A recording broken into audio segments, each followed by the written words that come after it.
Bonjour à toutes et à tous, bienvenue sur KTV, Kwezi FM, ce fameux 106.9 dont tout le monde parle en ce moment.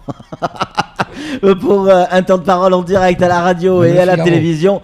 Notre invité ce matin n'est autre que Bastia. Bastia, vous le connaissez, il est déjà venu sur ce plateau pour d'autres raisons politiques, mais aussi personnelles. Vous vous souvenez de l'histoire de Reine Serpent, sa fille, etc. C'était lui. Il est candidat pour la circonscription 1, c'est-à-dire le Nord. Chut, on ne dit pas le Nord. On va dire bonjour à Bastia. Bonjour. Bonjour. Ça va bien ce matin ? Oui.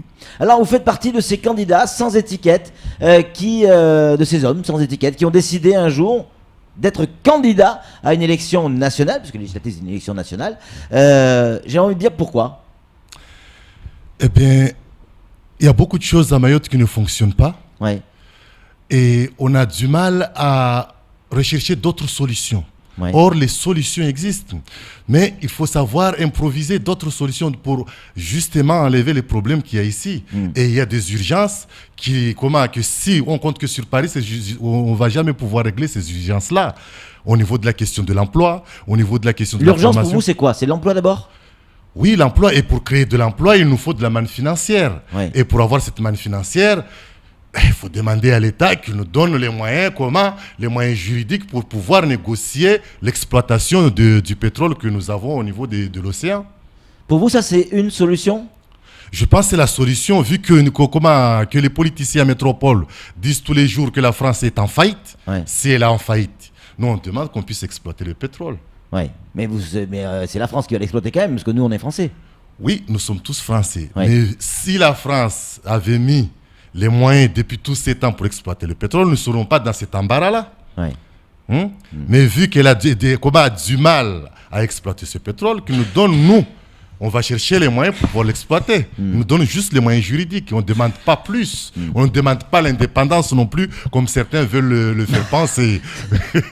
Ouais, mais ça aurait un intérêt financier localement, évidemment, en termes d'emploi. Là, vous avez un discours, non, pas, on plaisante avec ça, parce qu'on fait allusion à nos confrères avec qui vous êtes un petit peu accrochés récemment, mais ça c'est le jeu du débat, c'est normal. Non, mais par contre, vous avez quand même plus un discours autonomiste que indépendantiste. Autonomiste dans le sens où Mayotte doit être autonome sur l'aspect financier, et ça se confirme à ce que vous dites, notamment pour cette histoire de pétrole.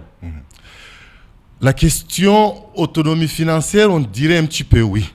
On demande une part d'autonomie, pas toute une autonomie, une petite part, une petite portion. Ouais. Aujourd'hui, nous avons des problèmes au niveau des équipements structurels, au niveau du foncier, au niveau de l'emploi, au niveau de l'éducation. En fait, tous les domaines sont touchés. Or, tous ces domaines réclament de l'argent. Et la France a du mal à augmenter le budget de Mayotte. Le budget reste à peu près stationnaire.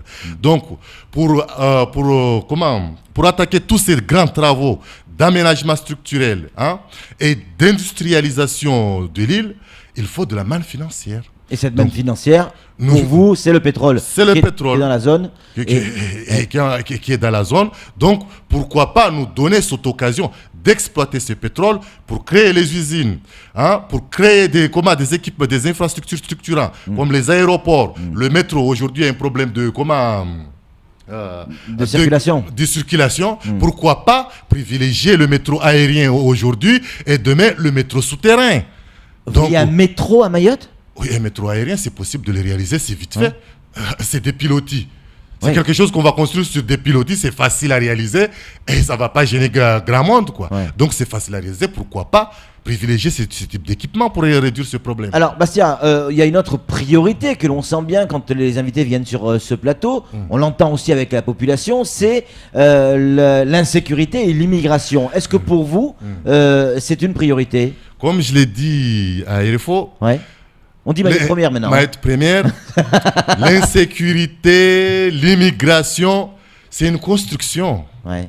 C'est une construction parce que si réellement on avait envie de stopper l'immigration, on n'aurait pas mis un radar défaillant au nord. Donc c'est une construction de l'État. Pour justement éviter que nous regardions au niveau du côté de l'Amérique, que nous regardions d'autres solutions. Il veut nous guider vers ce qu'il souhaite qu'on parle. Non. Nous, on voit que c'est un montage de l'État. Pour vous, c'est pour bien comprendre, pour vous, l'immigration, c'est quelque chose qui est organisé par l'État français, c'est ce que vous dites ? Je pense, oui. Qu'est-ce qui vous fait dire ça ? Qu'est-ce qui me fait dire ça? Disons que il y a des pratiques qui se passent dans d'autres îles que Mayotte, notamment en Guadeloupe et en Martinique. On a fait en sorte, ça a commencé là-bas, on a fait en sorte de vidanger ces îles-là. Aujourd'hui, tu as plus de 70% de la population de Martinique et de Guadeloupe qui vit en métropole. Et ces problèmes-là étaient là-bas, bien avant qu'ils arrivent ici. Donc la France connaît bien ces problèmes-là depuis des années. Donc aujourd'hui, on nous répète la même recette.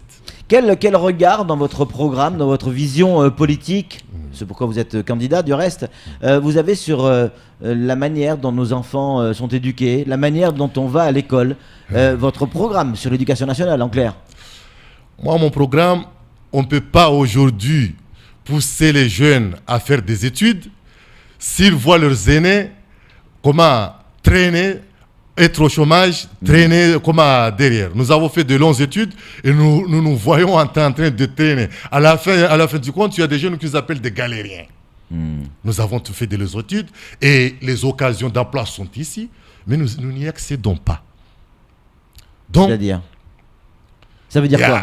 Non, mais parlons clairement. Il y a des systèmes de préférence, il y a des systèmes de réseau qui veulent placer telle personne plutôt que telle personne sur tel poste parce que c'est leur ami, c'est leur collègue du réseau, c'est leur ami de leur ami. C'est ça ce qui se passe ici. Donc vous avez des bons éléments. Où est-ce qu'on les envoie? À l'éducation nationale, à l'enseignement. Donc tant qu'on persiste dans ce système-là, nous n'allons pas nous en sortir parce que les jeunes, pour les inciter à faire des études, il faut déjà qu'ils voient et que ces études aboutissent à quelque chose déjà. Donc, si aujourd'hui on arrive à réaliser des grandes infrastructures, les jeunes vont voir, ça c'est des ingénieurs, ça c'est des techniciens dans tel domaine. Donc ça va les ouvrir au niveau des yeux sur d'autres formations que les formations de masse qu'on pratique ici. Et je peux dire aussi qu'il y a un business ici, le business, disons, de la formation. C'est-à-dire qu'on a fait de la formation un business ici. On ne cherche pas forcément. Ici, Bastia, c'est partout ça. Ici à Mayotte, surtout ici à Mayotte, le business ici c'est un gros business qui apporte beaucoup. Oui. Mais ça, on n'en parle pas beaucoup. Flo, une réaction? Oui. Un député, c'est pas un président du conseil départemental. Il construit pas des collèges. Vous êtes élu député, comme dit Patrick. On vous le souhaite, comme on le souhaite à tous les autres candidats.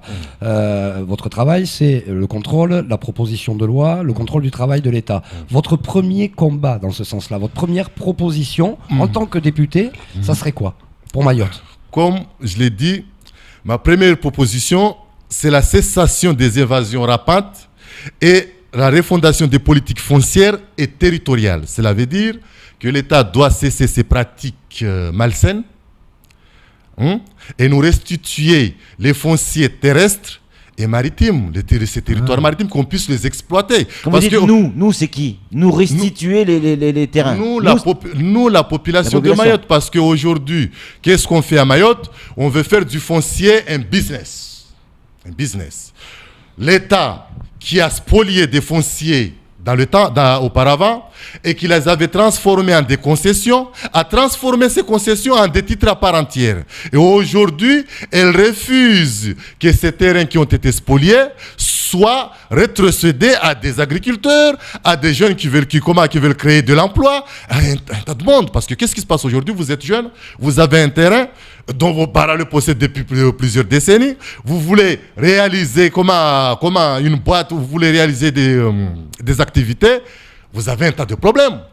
Qu'est-ce qu'on va vous dire? Apporte-nous le titre pour mettre l'électricité. Lorsque vous mettez de l'eau, apporte-nous les titres de propriété. Donc, ça nous pénalise. Ça pénalise les jeunes. Ça pénalise l'économie de l'île parce que le jeune agriculteur qui souhaite développer une activité, on lui demande un titre. Mais il se trouve qu'il est sur un terrain dont les parents le possèdent depuis plus de 60 ans, mais le terrain n'a pas de titre. Donc, vous avez ce problème-là, il y a ce problème de pénalité. Le fait que l'État insiste sur les titres, ça pénalise. Donc, il faut régulariser. Il est temps que l'État fasse des concessions et qu'on régularise toutes les personnes qui sont sur des terrains titrés zone des pas géométriques, cultivées, zones forestières dont on a coupé les arbres pour certains, hein, et les zones urbaines, que l'État concède, fasse des concessions, qu'on régularise tout le monde. Oui. Mais qu'on ne régularise pas certains parce qu'on les apprécie et d'autres non. Donc vous voulez combattre aussi cette injustice. Oui, il y a des pratiques asymétriques ici. Patrick, juste un petit détail, je vais vous lancer. Nous attaquons les 3 dernières minutes. C'est très important pour Bastien. Bastien, pourquoi on ne vous voit que là, en ce moment, au moment des élections législatives? Pourquoi vous avez un discours, on peut ne pas être d'accord avec votre discours, qui est un discours borderline, mais on peut ne pas être d'accord avec ce discours, on est en démocratie. Pourquoi on ne vous voit pas tout au long de l'année? Pourquoi on ne vous voit pas réagir sur l'actualité? Pourquoi juste maintenant? Je vis dans un système d'asphyxie. Mais également, si vous m'avez bien regardé, au mois de décembre, j'ai présenté ma candidature à maître première. Oui. Quelques temps après, j'ai vécu ce qu'a vécu Jean-Marie Le Pen avec sa femme. Donc, j'ai eu des soucis. Donc, il m'a fallu me récupérer. Le temps que je me récupère, bon. D'accord. Donc, il ne faut pas juste dire on ne vous voit pas.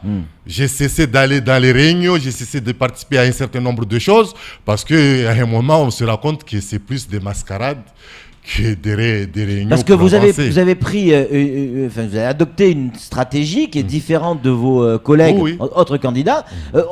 Pas de meeting, Bastia, pas de réunion publique, un peu de médias, mais surtout du terrain. Pourquoi ? Oui, j'ai cessé de faire des meetings, j'ai cessé de faire des réunions déjà. Parce qu'il n'y avait personne qui venait. C'est pas une question qu'il y a personne qui venait parce que justement au niveau des réunions, il y en a qui sont prêts, qui attendent ces réunions pour venir manipuler le monde, qui sont venus me soutenir.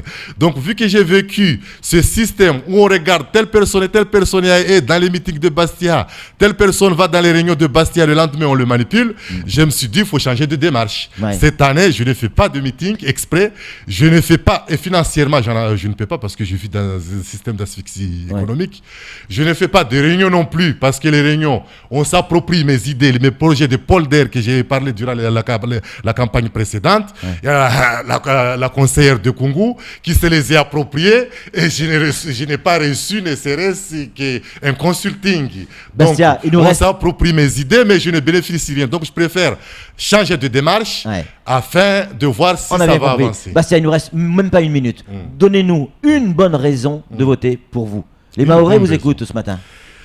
Une bonne raison, donc, si vous me voyez bien, je ne suis pas en costume cravate. Donc, j'invite les Mahorais et les Mahoraises et tous ceux qui sont sur Mayotte, je les prie d'éviter les Sargwegwe en costume cravate parce que c'est la même chose. Le plus souvent, c'est des gens poussés par des entrepreneurs derrière pour faire de la politique. Ce ne sont pas des gens qui font de la politique par conviction, mais qui font de la politique parce qu'on souhaite qu'ils fassent de la politique. Parce qu'on souhaite, il y a des gens qui souhaitent qu'ils amènent des projets qu'ils ont préparés en catimini ou qu'ils ont préparés derrière. Donc moi, je ne suis pas quelqu'un dont on s'est approprié la pensée, mais je suis quelqu'un qui est intègre, objectif et qui a envie que les choses avancent. Parce qu'on peut faire beaucoup à Mayotte. Et je pense que je suis l'homme idéal pour cela. En tout cas, merci d'être venu, Bastia. C'était votre temps de parole pour les législatives. Si jamais vous êtes au second tour, vous reviendrez sur ce plateau, bien évidemment. Je le serai. En tout cas, merci pour ce temps passé sur nos antennes. C'est tout pour ce temps de parole. Tout de suite, la suite de nos programmes.